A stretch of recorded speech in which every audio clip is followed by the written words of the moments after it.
Welcome back. Today's chapter 15 and our last chapter of Shiloh. So we'll go ahead and get started.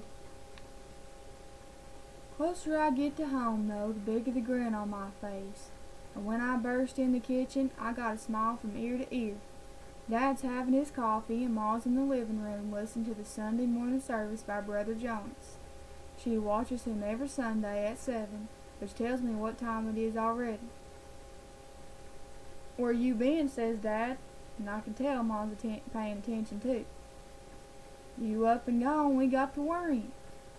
I slide into my chair and almost have to push my cheeks in to keep the smile from going all the way around my head.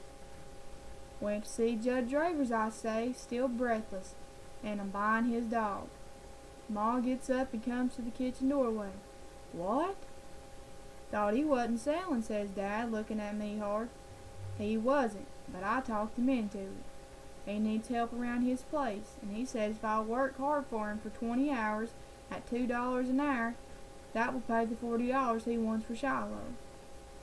Ma's smile getting broader by the minute. "I don't believe it," she says. "Shiloh's yours?" "Not yet, but he will be, and we don't have to take him over to Judge." Before I can get the last word out, she's got her arms around me, squeezing the breath from my chest almost. I think Shiloh can smell Judge Travers on me. He can smell the deer's blood too. I know by the way he sniffs my shoes. But finally he just can't stand it no more. He's joyful I'm back, and he's licking me, welcoming me home. But Dad's still studying my face. "I can't figure it, Marty. Judge seemed pretty definite about keeping that dog. What was said between you?" I really didn't want to lie no more. If I tell Ma and Dad everything except about the deer, that's lying by omission. Ma says not telling the whole truth. But if I tell about the deer after promising Judd I wouldn't, then I'd have lied to Judd. Rather lie to Judd than my folks, but I figure it this way. Dad wouldn't report Judd even if he saw him shoot a doe out of season, 'cause that's the way it's always been around here.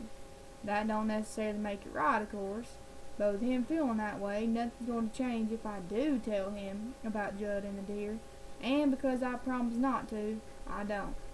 Right now, the most important thing to me is Shiloh. Told him I wasn't going to give Shiloh back no matter what, I tell Dad. They're sure staring at me now, him and Ma. "You said that to Judge Travers?" Dad asked, scooting back in his chair. "Only thing left to say, only thing I could think of to do I hadn't tried already. Was going to tell him he could take me to court, and I'd tell the judge how he kicked his dogs, but didn't have to go that far. Guess he needs help around his place." Ma turns to Dad. "You know, I think it's because Shiloh was hurt. I think he figures the dog's never going to be what it was, and that's why he's going to let it go. Figured he got rid of a lame dog, and that's the best of the bargain too."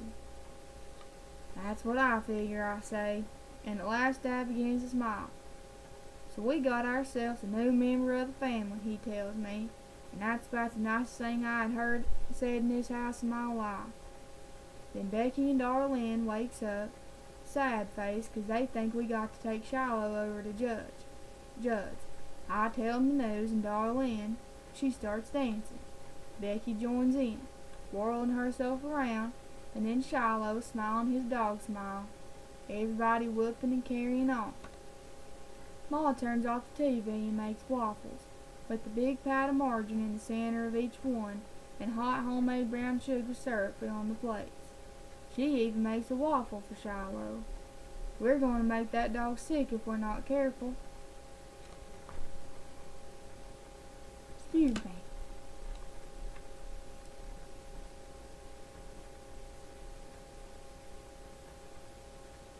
Now, all we got to worry about is how we can afford to feed him as well as ourselves, Dad says finally.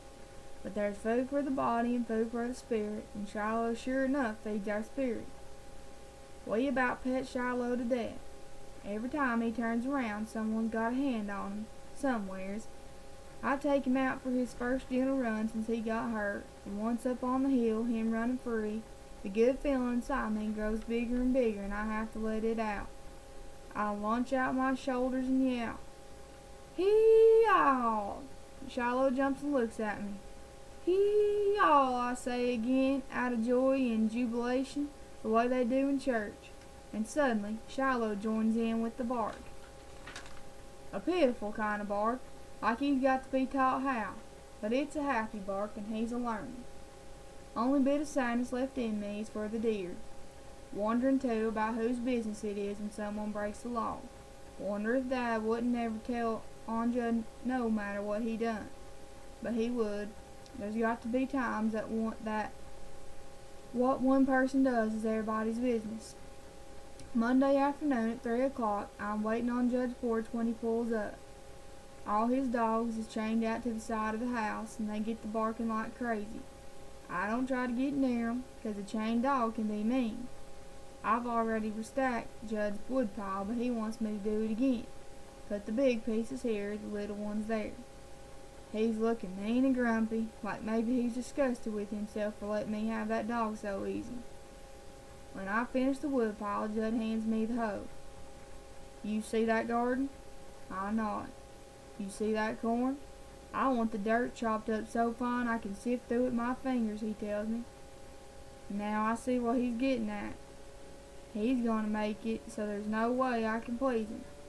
I'll put in my 20 hours and he'll tell me why my work wasn't no good. He wants his dog back. I hoe till I get blisters on both hands. Sweat pouring down my back.